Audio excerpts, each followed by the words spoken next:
Lep dober dan vsem gledalkam in gledalcem, lep pozdrav novinarkam in novinarjem zbranim v studiu TV Slovenija. Današnja novinarska konferenca je zagotovo med tistimi, ki smo jih oziroma ste jih najbolj težko pričakovali. Osrednja tema je predstavitev zelo ambiciozne in celovite nacionalne raziskave o razširjenosti novega koronavirusa v Sloveniji, ki jo vodi profesor dr. Miroslav Petrovec, predstojnik Inštituta za mikrobiologijo in imunologijo Medicinske fakultete Univerze v Ljubljani. K njej pa so poleg sodelavcev inštituta veliko prispevali tudi Univerzitetni klinični center Ljubljana, Fakulteta za računalništvo in informatiko, Fakulteta za družbene vede in Statistični urad Republike Slovenije. Včeraj zvečer se je z izsledki prve faze raziskave seznanila vlada, še prej pa strokovna svetovalna skupina, ki jo vodi profesorica dr. Bojana Beović in deluje pod okriljem Ministrstva za zdravje. Resnično me veseli, da jo lahko danes predstavimo ne le slovenski, ampak tudi širši svetovni javnosti. Pri čemer seveda računamo predvsem na pomoč vas, medijev in vsakega posameznika, ki sodeluje na mednarodni sceni. Res imamo kaj pokazati in kaj povedati. Moj uvod ne bo dolg, saj ne želim odlašati s to pomembno predstavitvijo. Zato ga bom posvetil predvsem zahvalam. Svet se z novim koronavirusom sooča že dobre 4 mesece, a moramo si priznati, naše znanje je pomanjkljivo. To se kaže v še vedno precejšnjih razlikah v odzivanju držav in različnih teorijah in ocenah, ki jih proizvaja znanost in zdravniška stroka. Izziv je res velik, kako sprejeti popolno odločitev ob nepopolnih informacijah. In posledice so velike, tako na življenje ljudi, na gospodarstvo, kot tudi na splošen način življenja. Znanost običajno ni tista, ki v kriznih razmerah rešuje. A lahko rečem, da je profesor Petrovec sodelavci tokrat zagotovo pokazal, da to ne drži. S pomočjo te raziskave se je naše poznavanje novega virusa dramatično izboljšalo,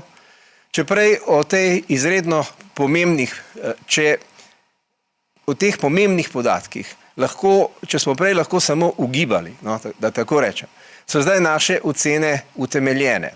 Utemeljene so o stopnji prekuženosti, o razmerju med potrjenimi primeri in dejanskim številom pozitivnih, o smrtnosti.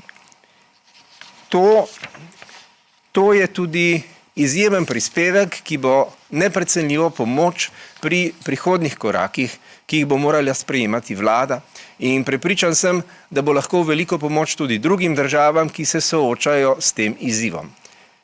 Seveda pa se moramo zavedati, da so rezultate raziskave utemeljeni v slovenskem okolju in to v ukrepih, ki so ali so bili v veljavi pri nas.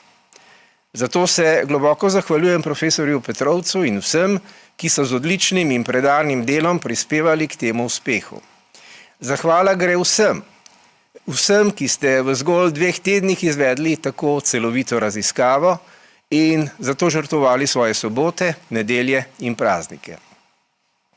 In zahvala gre tudi vsem, ki ste kot del vzorca sodelovali pri tej raziskavi, vsem, ki ste pristali tudi na polletno sodelovanje in s tem omogočili, da imamo reprezentativen rezultat. Besedo zdaj predajam profesorju dr. Mariju Poljaku, profesorju dr. Blažu Zupanu in profesorju dr. Miroslavu Petrovcu, ki bodo predstavili svoje delo. Še prej pa vas obveščam, da bo v drugem delu konference z nami ministrica za izobraževanje, znanost in šport, dr. Simona Kustec, ki bo spregovorila o načrtovanih korakih sproščanja ukrepov na področju športa. In še eno opozorilo. Naši 3 prvi gostje bodo tudi odgovarjali na vaša vprašanja, zato bodo najprej vsi 3 predstavili vsak svoj del v tej raziskavi, potem pa boste vprašanja lahko naslavljali na vsakega od njih posebej. In tisti, ki bo dobil vprašanje, bo tudi stopil za govorniški oder. Lepo prosim. Profesor Poljak.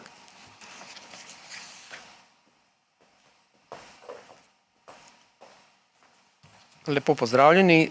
Kot glavni in odgovorni raziskovalec nacionalne raziskave o razširjenosti COVID-19 bom skupaj s sodelavci predstavil prvo fazo raziskave, rezultate prve faze raziskave. Najprej bi se še enkrat želel zahvaliti vsem sodelujočim v študiji, vsem tistim 1400, ki so pristali, da sodelujo v študiji, zato ker bodo s tem, da so darovali svoj vzorec in da nam bojo pomagali v 6-mesečnem spremljanju, dejansko bistveno pripomogli k informativni odločitvi naše vlade in Ministrstva za zdravje, kako bomo sproščali ukrepe v Sloveniji. Vprašanja, na katera je želela odgovoriti raziskava, so 3. Koliko ljudi v Sloveniji je v tem trenutku aktivno okuženi s virusom SARS-CoV-2? Kolikšen delež med njimi je asimptomatskih in sploh ne vedo, da so okuženi, in koliko ljudi v Sloveniji je prišlo v stik z virusom SARS-CoV-2 in je bolezen že prebolelo. Tisto, kar je pomembno in kar mogoče ni bilo zadosti poudarjeno, je, da dejansko gre za 6-mesečno raziskavo in danes bomo predstavili rezultate prve faze raziskave, ki smo jo opravili konec aprila in začetkom maja. Potem bo sledilo aktivno sledenje preiskovalcev vsakih 14 dni in potem oktobra 2020 druga faza. Zdaj bom predstavil na kratko posamezne faze.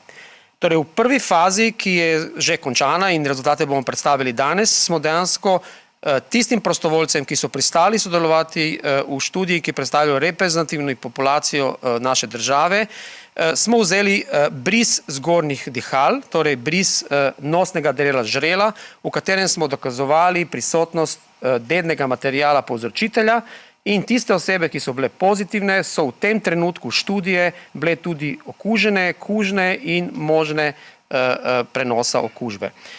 Drugi vzorec, ki smo ga vzeli, je vzorec krvi, iz katerega smo določali protitelesa ali imunski odziv na povzročitelja, in na ta način smo ugotavljali število prekuženih oseb v Sloveniji oziroma ljudi, ki so prišli v stik z virusom, ki povzroča novo koronavirusno bolezen.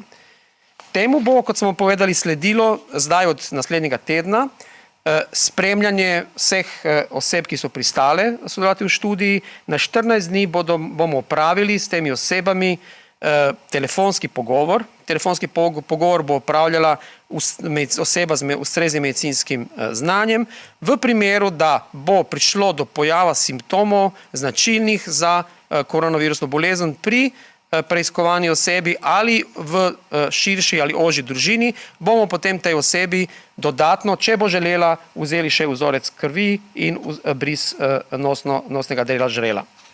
In zaključili bomo študijo predvidoma konec oktobra, kjer bomo vsem sodelujočim odzeli še enkrat vzorec krvi in s primerjavo rezultatov, ki smo jih dobili aprila in oktobra, torej 6 mesecev kasneje, bomo pač ugotovili, kaj se zgodilo v času poletja, kjer pač pričakujemo največje migracije pač našega prebivalstva in bomo pripravljeni za novo zimsko sezono.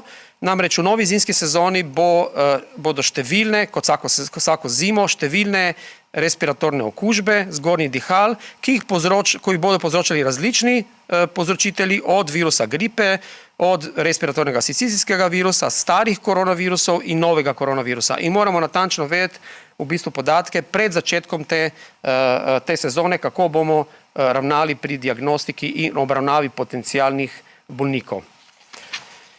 Tisto, kar je pomembno in kar se lahko pohvalimo, je, da je naša raziskava, ki smo jo pravili v Sloveniji, prva raziskava v svetovnem merilu, ki je izmerila prekuženost na reprezentativni populaciji celotne države.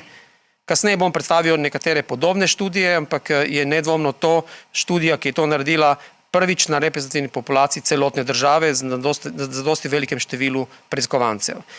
Druga originalna ugotovitev naše raziskave je, da smo uporabljali tako zvani združeni diagnostični pristop, torej istočasno smo ugotavljali, ali je neka oseba prekužena torej s določenjem protiteles, ali je trenutno okužena z določenjem dednega materijala v nosnem delu žrela.